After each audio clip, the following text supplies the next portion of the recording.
Salve, salve família, aqui quem fala é o Lutz do canal Cortes Podcast e no meu primeiro mês monetizado eu já fiz $3.000 só seguindo o que esse cara fala no curso dele. Então se você quer ganhar dinheiro com internet e YouTube sem nem precisar aparecer, confere o primeiro link na descrição. Gabi, se apresenta pra gente. De onde você vem? Qual a sua formação? Conta pra gente o começo da sua história, cara. Tá. Bom, sou Gabi Corrêa. Minha formação, sou formada em nutrição e sou formada em administração de empresas, mas eu trabalhei muito tempo na empresa da minha família, que era oficina mecânica, autopeças e transportadora. Então, eu já nasci nesse meio de carros. E é uma história muito louca, porque eu trabalhei com meu pai desde os 15 anos, né? Então, eu já via que era um ambiente masculino, que tinham poucas mulheres. Mas meu pai sempre falou pra mim, não se intimida com isso não. Não é porque você é mulher que você não pode trabalhar numa oficina ou numa autopeças, né? Então, meu pai foi essa pessoa que me deu muito, legal. sabe? Essa confiança. Eu dou esse crédito a ele, assim, sabe? E muita gente pensava assim, a Gabriela não sabe o que é da vida, é perdida. Porque imagina, trabalha numa oficina, formada em nutrição, né? E depois fui ter outros negócios. Então, assim, eu era meio que a perdida da família, não sabia o que queria. Uhum. Mas eu acho que, na verdade, eu estava tentando encontrar o meu propósito, né? Tentando fazer de tudo, mas não estava me encontrando. E aí, até que trabalhei muitos anos com meu pai, até mais ou menos uns 27 anos. Me formei em nutrição, trabalhei um pouquinho na área de nutrição. Aí, meu pai decidiu encerrar os negócios, quis aposentar. E aí, eu fui abrir uma empreiteira, outro negócio que é predominado por homens. Uhum. E aí eu abri essa empreiteira e eu fiquei 1 ano e meio, mais ou menos, e eu quebrei. Quebrei, assim, feio, fiquei com uma dívida enorme. E foi muito difícil, né? Porque quando você quebra, a sua família fica, né, apontando o dedo, seus amigos. Eu falei que não era pra você fazer isso. Então, foi, assim, Isso um que momento... é chato, né?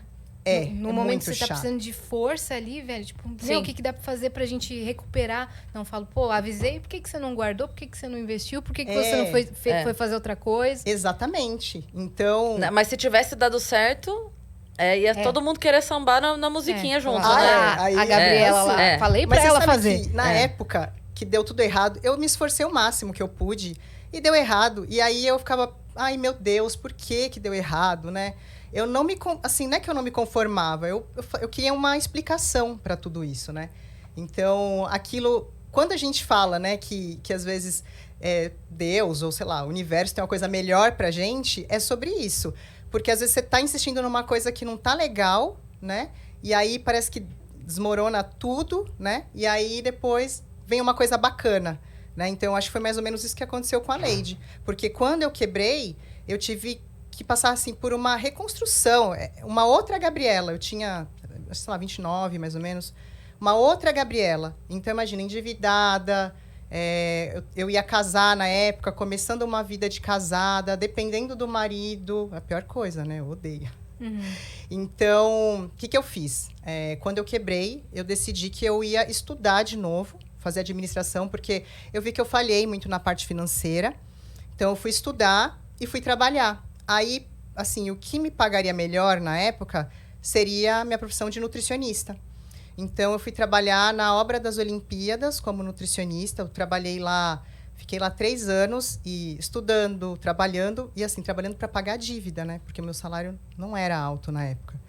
Mas uma coisa que eu costumo até dizer para as meninas que trabalham comigo, eu cheguei nesse emprego, né? Era na Odebrecht, né, que eu trabalhava. Eu cheguei lá ganhando 2.500, eu saí de lá em 3 anos ganhando 15 mil. Porque eu fui abraçando as coisas, eu via que tinha coisa errada, eu ia fazendo, eu ia ajudando, sabe? Então, eu acho que empreender, você pode empreender tanto o teu negócio, ou você pode empreender numa outra empresa, com o dinheiro dos outros ainda, que é melhor ainda, Sendo né? funcionário. Sendo funcionário.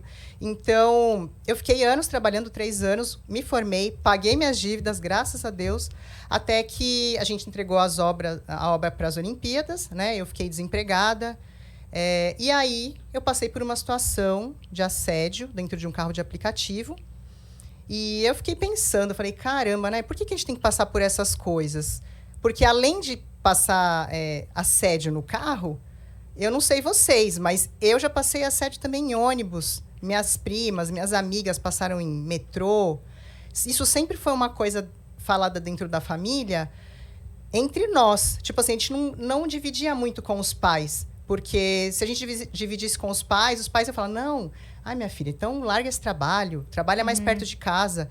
Isso também é um grande fator, o transporte para a mulher, para ela se desenvolver. Né? Muitas mulheres deixam de repente, trabalhar, sei lá, na Faria Lima ou Paulista, que moram na periferia, não querem fazer aquele trajeto para chegar até lá. Para elas é constrangedor. Então, nós mulheres, a gente passa por muitas situações restritivas na vida, né? Para a gente poder chegar, ter uma vida profissional de sucesso. Além, né, das outras questões de filhos e tal. Então, conversando com outras amigas, eu vi que elas também tinham o mesmo problema, tinham insegurança de andar com um motorista à noite, ou tá andando com o filho, o motorista não entende que a criança chora. E aí eu falei, poxa vida, eu acho que tem uma oportunidade aí de negócio, motoristas mulheres, para atender passageiras mulheres. E como eu já tinha todo aquele know-how de transporte, oficina, eu me senti preparada para isso, né? Porque eu estava indo para um caminho que é tecnologia, que é masculino, e transporte, que também é masculino. Mas, pelo menos na parte de transporte, eu me garanti. Eu falei, não, eu já fiquei muito tempo. Eu fiz até curso de mecânica. Eu fiz curso de mecânica no Senai, né? Para trabalhar, para comprar peças e tudo mais. Então, eu me sentia preparada. Eu falei, eu acho que eu sou essa mulher que vou ter que fazer isso, né, na revolução do transporte feminino. Na mesma semana que você foi assediada, isso já começou a borbulhar na sua cabeça? Já, foi imediato. E aí eu já entrei na internet para ver se existia. Não existia, existiam assim, tem o táxi rosa em Dubai.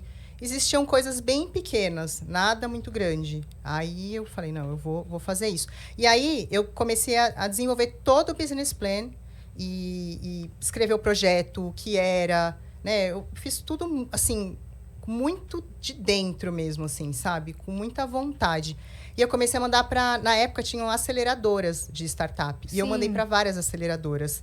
E aí, eu fiquei finalista em uma aceleradora, que aí a gente ia fazer um pitch deck. O pitch deck é uma apresentação da empresa, na Argentina. Só que eu fiquei em segundo, eu não fui. A primeira foi. Mas eu fiquei em segundo, eu falei... Eu fiquei em segundo, mas eu acho que se eu fiquei em segundo, eu tenho chance. Sim. Qual né? foi o feedback que você recebeu? Então, a outra empresa, talvez ela seria mais lucrativa, né? Porque, assim, quando você fala de mobilidade feminina, é algo que não existe ainda. Então, para você colocar na cabeça das pessoas que isso é importante, ainda mais, assim, quando você fala de investimento, o dinheiro está, na maioria, na mão dos homens. Os investidores, em grande maioria, são homens.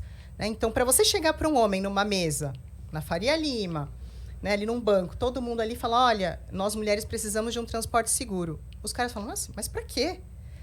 Aí eu falo para eles, a gente tem que pensar que horas que a gente vai sair de casa, voltar para casa, se a gente vai beber, que roupa que a gente vai sair, se a roupa tá muito curta, se o cara vai mexer com a gente. Então, a gente tem que se prevenir de todas as maneiras. Fora a mulher que tem filho, né? Uma mulher que tem filho, ela tem que arrumar ali a mala do filho, tem que levar o filho para a escola, né? Então, aí, né, teve até uma situação que eu sentei num fundo de investimento e o cara... que isso, nada a ver, transporte feminino. Melhor é patinete, o negócio é patinete. Estou investindo em patinete. Dispensou. E aí a gente vê hoje, né? Patinete não existe mais. Sim. E a Lady Driver está crescendo.